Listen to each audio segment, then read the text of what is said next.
left me alone since the English came. You were there to see me safe to victory. Now, the suffering comes I need you most. No, it would be too simple, too easy if God always led me by the hand. I know he led me by the hand at the beginning because I was still too small to be alone. And later on, I found that I thought that I could do very well by myself.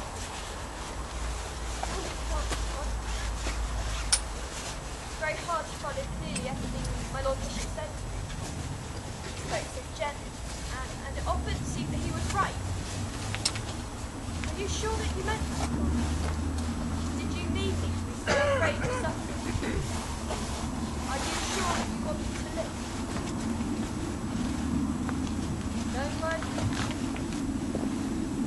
I should have to answer that question myself as well. Perhaps, after all, I am proud of suffering. Perhaps, after all, I did deny everything.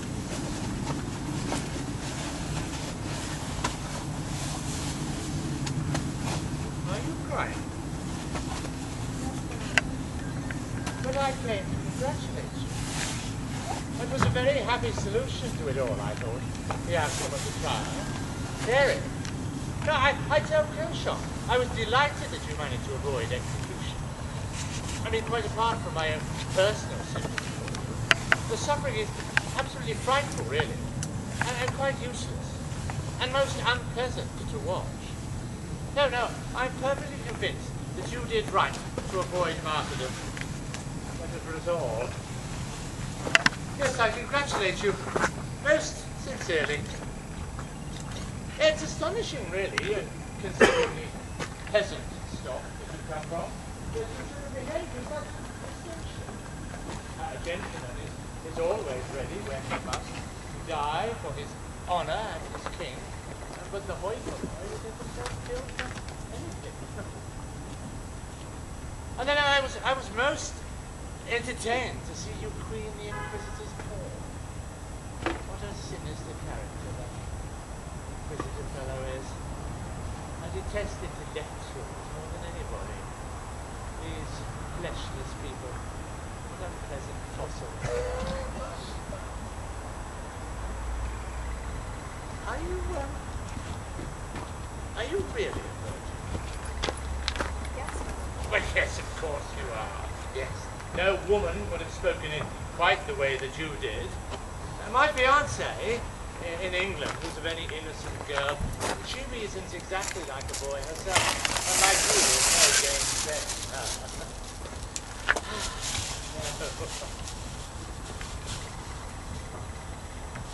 Being a virgin. Oh, yes, I was going to say, yes. I don't know if you've heard it, but there is an Indian proverb. It says, it takes a virgin to walk on water. Yes. Well, we'll see how long she manages that when she becomes Lady Warwick. Yes, being a virgin is a state of grace. We adore them and revere them, and yet the sad fact is that as soon as we see one, we're in the greatest possible hurry to make her into a woman.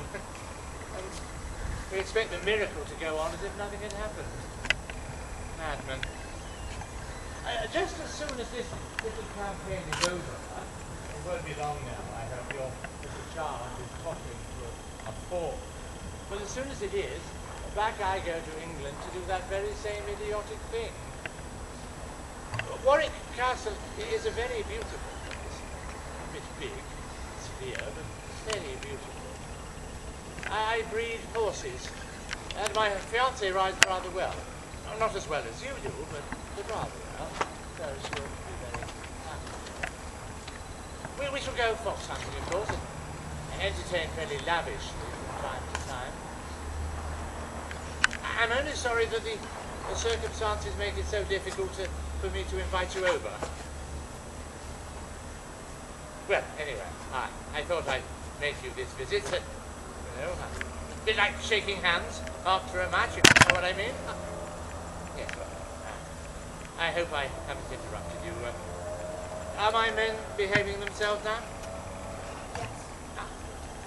I should think they will certainly transfer you to a church prison, but in any case, until they do, if there is any sort of a lapse, please don't hesitate to report it to me.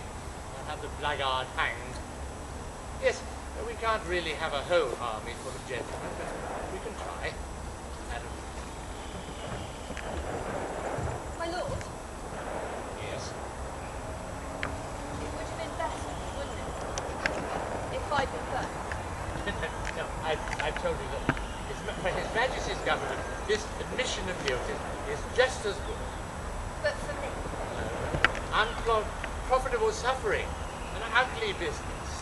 No, it really wouldn't have been. It would have been, as I told you just now, slightly plebeian and ill-bred, and more than slightly stupid to insist on dying just to embarrass everybody and make a demonstration. but I am ill-bred, and I am stupid. And my lord, remember, my lord, that my life isn't prepared and perfected like yours, running so smooth with war and hunting, your beautiful bride waiting for you in England. What comes of me when I'm Joan? Your life won't be very gay, I agree, not for the moment anyway, but things will adjust themselves in time. I don't think you need have any doubt about that. Do you see what I shall be like when things have adjusted themselves? Set free, vegetating at the French court in a small pension. My dear girl, I tell you, in 6 months there won't be a French court. Accepting everything fat and complacent. Can you see me painted and powdered, trying to look fashionable? Who knows, perhaps even with a husband. Why not? Everything has to stop sometime. I mean, I'm getting married myself. Okay, you have one picture. I don't want it to come to an end. But it's not an end like that. An end which is no end at all. Blessed St. Michael, blessed St. Catherine, St. Margaret. You may be silent now, but I wasn't born until you first spoke to me, that day in the fields. My life truly began when I first did what you told me. And you kept yourself silent, God, while all those priests were seeking to speak at once. But you told St. Michael to make it clear to me at the beginning that when you are silent, that's when you have the most certain trust in us. It's when you let us take on everything alone. Well, I take it on, God. I take it upon myself. I give Joan back to you, true to what she is, now and forever. Call your soldiers, Warwick. Call them quickly now. For I tell you, I withdraw my admission of guilt. I take back my promises. They can power their faggots and set up their sting. They can have their holiday after all. Hey there, soldiers! No, don't let's have any such stupidity. I do implore you. I told you, I'm perfectly satisfied with things the way they are. Besides, I loathe executions. I couldn't bear to see you being burned. You have to have courage, that's all. I shall have courage. You're a good dear fellow, fighting the gentlemen and coconuts. But there's nothing you can do. We belong, as you say, to different ways of life. Soldiers, fetch me the clothes I wore to fight in.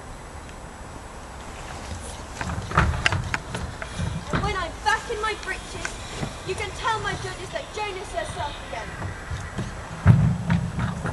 What a place this all is. I mean, what bad form. It's impossible to get on well with these French for long.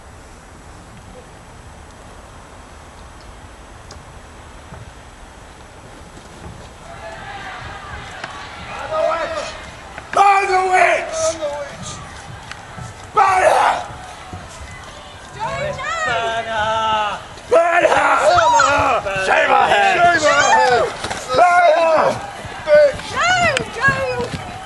Burn the witch!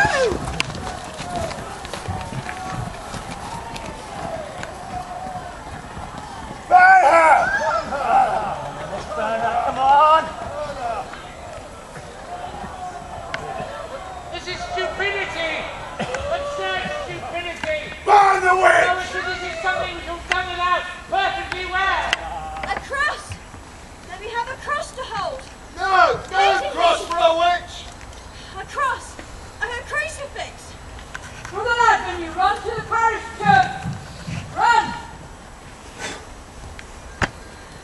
With or without a crucifix, she must be silenced, and quickly.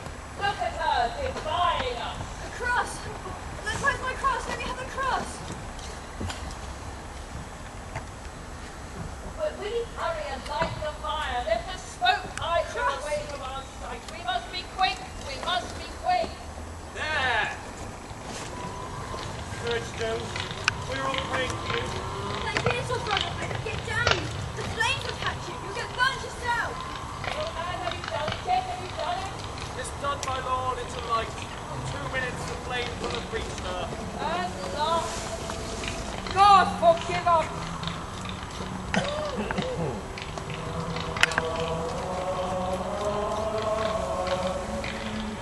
On your knees, Reverend Canon! Get down on your knees!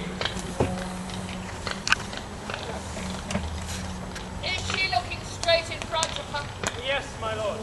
without flinching? Yes, my lord. And there is almost a smile on her lips, is there not? Yes, my lord. I shall never be able to laugh. No, my lord. Blessed St. Michael! Blessed ladies, Catherine and Margaret! Let you're brighter than these flames! Let your voices burn me! The Lord Jesus, let them speak to me! Let them speak to me! The fields, the heat of the sun, noon!